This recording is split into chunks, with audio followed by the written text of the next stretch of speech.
अध्याय equals to विश्व जनसंख्या वितरण, घनत्व और वृद्धि। जनसंख्या वितरण। जनसंख्या वितरण का अर्थ है पृथ्वी की सतह पर लोगों के वितरण की व्यवस्था।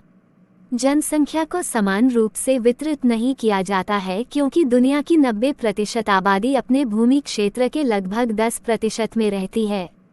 दुनिया के 10 सबसे अधिक आबादी वाले देश दुनिया की आबादी का लगभग 60% योगदान करते हैं। इन 10 देशों में से 6 एशिया में स्थित हैं।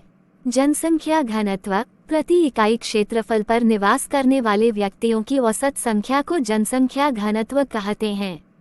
इसका मतलब भूमि के आकार के लोगों की संख्या के बीच का अनुपात है। यह आमतौर पर प्रति व्यक्ति जनसंख्या क्षेत्र के घनत्व में मापा जाता है। कुछ क्षेत्र घनी आबादी वाले हैं जैसे उत्तर पूर्वी अमेरिका, उत्तर पश्चिमी यूरोप, दक्षिण पश्चिम और पूर्वी एशिया। कुछ क्षेत्र बहुत कम आबादी वाले हैं जैसे कि ध्रुवीय क्षेत्रों के पास और भूमध्य रेखा के पास उच्च वर्षा क्षेत्र, जबकि कुछ क्षेत्रों में मध्यम चीन, दक्षिणी भारत, नॉर्वे, स्वीडन आदि जैसे घनत्व हैं।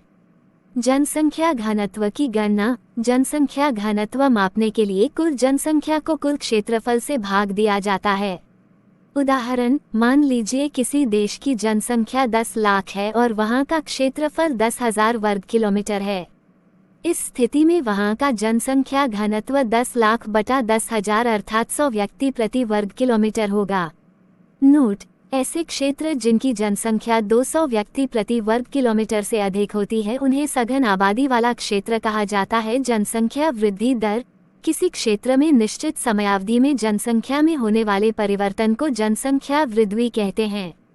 जब जनसंख्या परिवर्तन को प्रतिशत में व्यक्त किया है उसे जनसंख्या वृद्धि दर कहते हैं।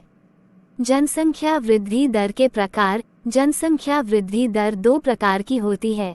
1. जनसंख्या की धनात्मक वृद्धि दर। 2. जनसंख्या की ऋणात्मक वृद्धि दर। 1. जनसंख्या की धनात्मक वृद्धि दर किन्हीं 2 समय अंतरालों के बीच जब जन्म दर मृत्यु दर से अधिक हो जाती है तब वह जनसंख्या की धनात्मक वृद्धि दर कहलाती है।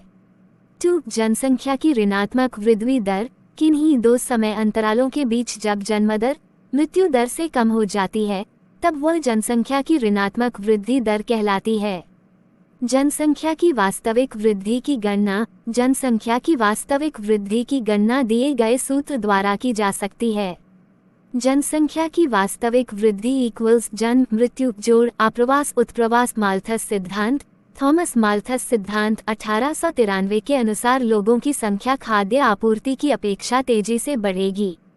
जनसंख्या में वृद्धि का परिणाम अकाल, बीमारी तथा युद्ध द्वारा उसमें अचानक गिरावट के रूप में सामने आएगा। जनसंख्या वितरण को प्रभावित करने वाले कारक। जनसंख्या वितरण 3 कारकों अर्थात भौगोलिक कारकों, आर्थिक कारकों और सामाजिक और सांस्कृतिक कारकों से प्रभावित होता है। 1. प्राकृतिक कारक। क उच्चावच, पर्वतीय, पठारी अथवा उबड़ खाबड़ प्रदेशों में कम लोग रहते हैं जबकि मैदानी क्षेत्रों में लोगों का निवास अधिक होता है क्योंकि इन क्षेत्रों में भूमि उर्वरक होती है और कृषि की जा सकती है।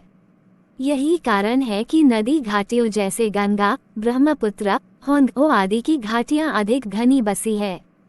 ख जलवायु। अत्यधिक गर्म या अत्यधिक ठंडे भागों में कम जनसंख्या निवास करती है।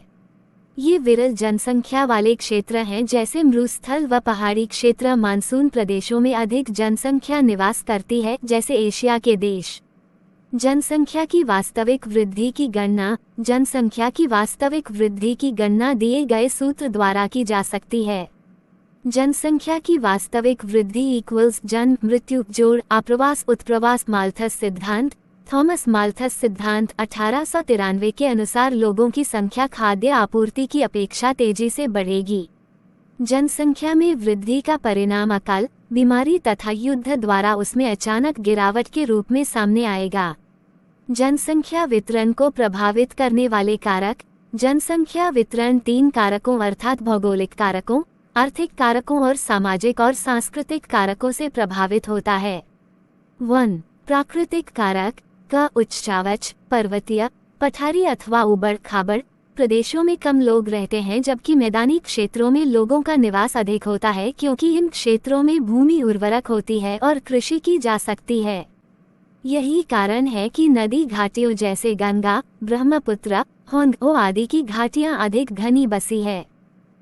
जलवायु अत्यधिक गर्म या अत्यधिक ठंडे भागों में कम जनसंख्या निवास करती है। ये विरल जनसंख्या वाले क्षेत्र हैं जैसे मरुस्थल व पहाड़ी क्षेत्र। मानसून प्रदेशों में अधिक जनसंख्या निवास करती है जैसे एशिया के देश।